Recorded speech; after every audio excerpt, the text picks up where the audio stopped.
is Horst Lüning. I'm the master taster of Whisky.com, and today we have a Bunnahabhain Vintage 2009 from Signatory Vintage here in our cask, and this is a exclusive bottle or cask for our company. So unfortunately you won't be able to get that outside of Germany and Austria.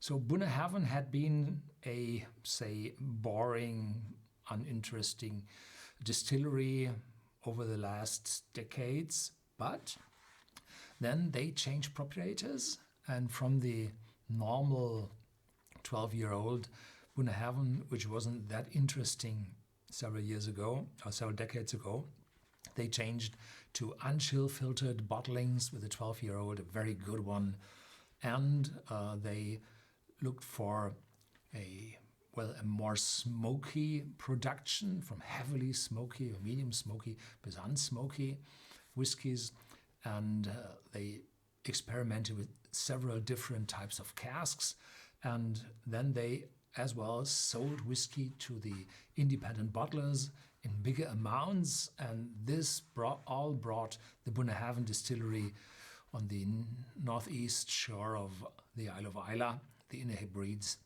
of Scotland, to a premium position. So today the Bunnahabhain distillery is one of the famous, very much wanted distilleries or whiskeys from that most wanted whiskeys from that distillery. So that we looked for a special cask only for us, and we were able to get this one and have a look at that color. This is Un-Chillfiltered, uncolored, natural cask strength. This is a whiskey in a color as it should be. And this is vintage 2009, first fill sherry butt, 11 years of age, from March the 17th, 2009 until May the 12th, 2020. And the outcome had been 585 bottles, and the cask number is 900,080. So 9 might be the customer and 80 is the cask they shipped to Signatory Vintage. Well, and it has an ABV of 68.7. This is one of the highest ABVs I've ever seen, and I think that they started to cask the whiskies undiluted. In former times they used a standard ABV for casking because they changed a lot of casks between the companies for blending purposes, and instead of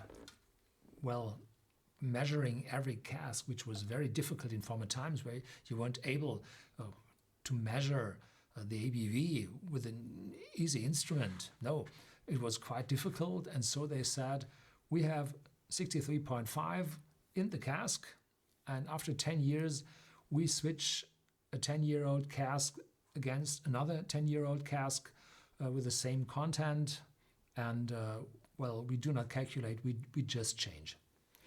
And now today, where most of the whiskies, fruity, most of the whiskies stay in the corporation,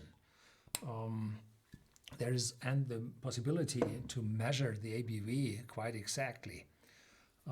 There is no need for staying with the 63.5. And 68.7, you will burn your tongue immediately, and that's it for the day or the rest of the day. So I have to dilute it down to, say, 50. So I have to add a lot of water. Yeah, sherry cask influence definitely strong. Together with what? A wooden note. So it's just 11 years of age, but a single sherry cask that would add definitely oakiness. Then there's a light vanilla, which comes from the oak as well, and a dark old fruitiness. So that's an oxidized cherry, probably Oloroso sherry, and this will add old dried fruit, dark dried fruit. And then, of course, there's the alcohol going through, just hitting my nose. Yeah, I have to dilute.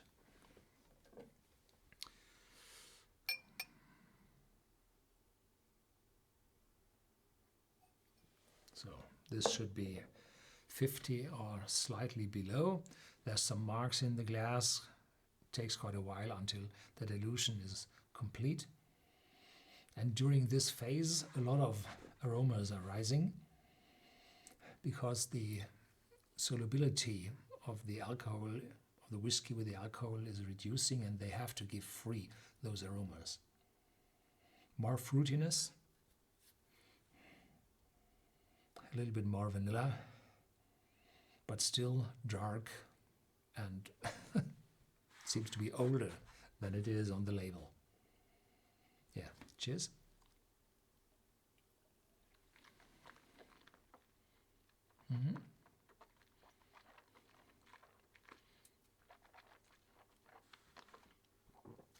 Just got it right. Mid 40s to the higher 40s. Massive on my tongue. A nuttiness, as it is typical for those sherry casks. Mouth-filling, mouth-watering. A light, oaky aftertone. Wonderful cask. And this is not... This is intended because we got some samples from Signatory Vintage, from Andrew Symington. Thank you for that. And we tasted them, and Ben and I, we decided which cask to take. And this is what we both found to be the best one. So this is it. Yeah.